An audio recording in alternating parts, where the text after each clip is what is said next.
একটুখানি প্রশান্তির জায়গা, সেটা হচ্ছে গ্রামের বাড়ি। আর গ্রামের বাড়ি গেলেই মনটা অনেক বেশি শান্ত হয়ে যায়, এত সবুজ চারদিকে, খুবই পিসফুল। আর সেটা যদি হয় ফলের মৌসুমে, তাহলে তো কোনো কথাই নেই। তো আজকে গ্রামের বাড়ি নিয়ে ছোট্ট একটা ব্লগ, আই হোপ আপনারা এনজয় করবেন।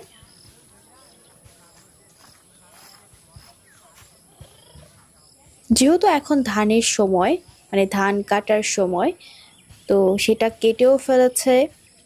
অ্যান্ড খেতে অনেকেই কাজও করছে, দেখতেও পাচ্ছেন। আর এদিকে বাড়ির উঠানে ধান মাড়ানো হচ্ছে। আর সেই সাথে বৈশাখ মাসে প্রথম দিকেই গাছে কিছু কাঁঠাল বড় হয়ে গিয়েছে, তো সেটাও কাটা হচ্ছে কয়েকটা। জানি না এটা পাকবে কিনা, যেহেতু এটা বৈশাখী গাছ, পাকার কথাই, ভালো হওয়ার কথা। গ্রামের এই সুন্দর সুন্দর দৃশ্যগুলো আর ফলের গাছ, মানে গাছ থেকে ফল পড়ার দৃশ্য, এটা আমার অনেক বেশি আনন্দ দেয়। আর আমাদের যে গাছ থেকে কাঁঠাল পেড়ে দিচ্ছে, ও হচ্ছে লিঙ্কনের ভাইয়ের ছেলে, মানে চাস্তো ভাইয়ের ছেলে। ওর গাছে ওঠা দেখে আমি তো সবসময় ভয় পেয়ে থাকি যখনই ও গাছে ওঠে। মানে এত দূর পর্যন্ত উঠতে পারে, সব গাছে উঠতে পারে ও। ওরা অবশ্য গ্রামেও থাকে, এই জন্য ওর মানে এসবের প্রতি খুবই অভ্যস্ত। যে কোনো গাছে ও এক লাফে উঠে যায়, সে যেটা সাধারণ মানুষ একদমই পারবে না। খুবই ভালো একটা ছেলে। ওইটা তো মনে হয়ে গেছিল তোমার, এই যেটা যেটা। আর এখানে আমাদের নতুন একটা লেবু গাছও লাগানো হয়েছে, এর আগেও দেখিয়েছিলাম। এটা খুব একটা বড় হয় নাই, আস্তে আস্তে পাতা গজাচ্ছে।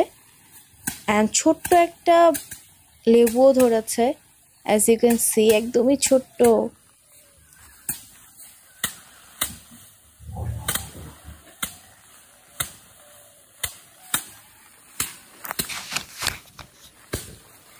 আর গ্রামের সবচেয়ে এখন সুন্দর দৃশ্য হচ্ছে এই ধান মাড়ানোর দৃশ্য, খুবই ভালো লাগছিল দেখতে।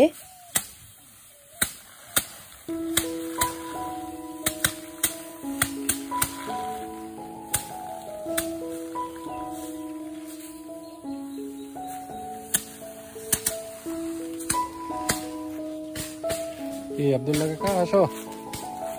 কই রাখছো সাজনা?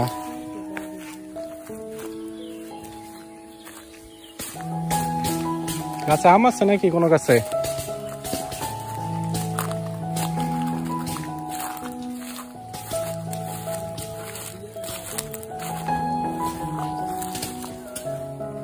আর বেল গাছ থেকে রোজার আগে এত এত বেল পেড়ে আনা হয়েছিল, এখনো গাছে অনেক অনেক বেল, কেউ খাওয়ার লোকই নেই।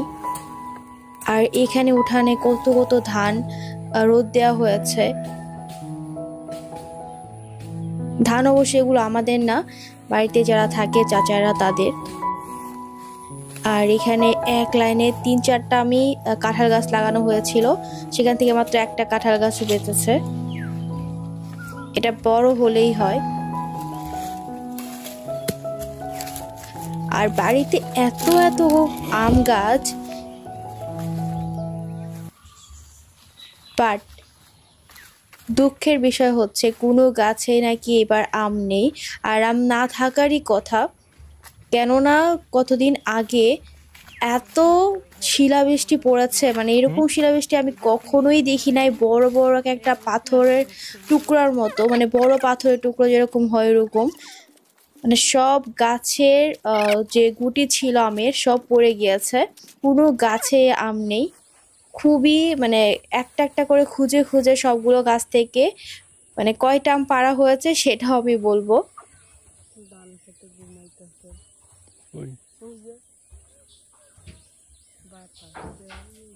গত বছর এই আম গাছটায় এত এত আম ছিল, পুরো গাছ ভর্তি, মানে আমরা খেয়ে শেষ করতে পারি নাই একটা গাছের আম দিয়ে। নিচ থেকে শুরু করে উপর পর্যন্ত প্রচুর আম ছিল, বাট এইবার একটা আমও নেই। সব পড়ে গেছে।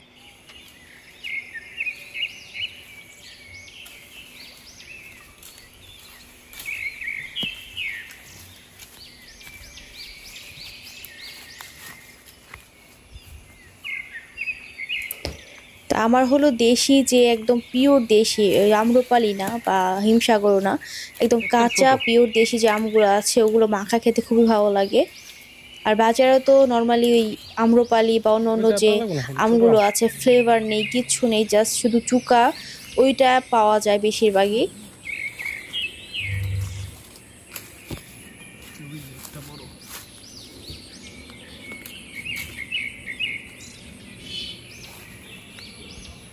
আর আমাদের লেবু গাছে তো মাত্র একটা লেবু ধরেছে, আর এখন চাচাদের গাছ থেকে কিছু লেবু ছেঁড়া হচ্ছে। চাচাদের অনেক বড় গাছ, অ্যাকচুয়ালি চাচা আমাদের গাছটা লাগিয়ে দিয়েছে, মানে অনেক অনেক লেবু ধরে, এত এত লেবু খেয়ে শেষ করা যাবে না, এত লেবু, পুরো গাছ ভর্তি, 2-3টা গাছ। তাও আবার কাচ্চি লেবু, যেটা খুবই সুন্দর স্মেল, অ্যান্ড ভাতের সাথে একটুখানি চিপড়ে নিলে একদম পুরো গ্রানে একদম ভরে যায়, যেটা অন্য লেবুতে একদমই পাওয়া যায় না এই স্মেলটা।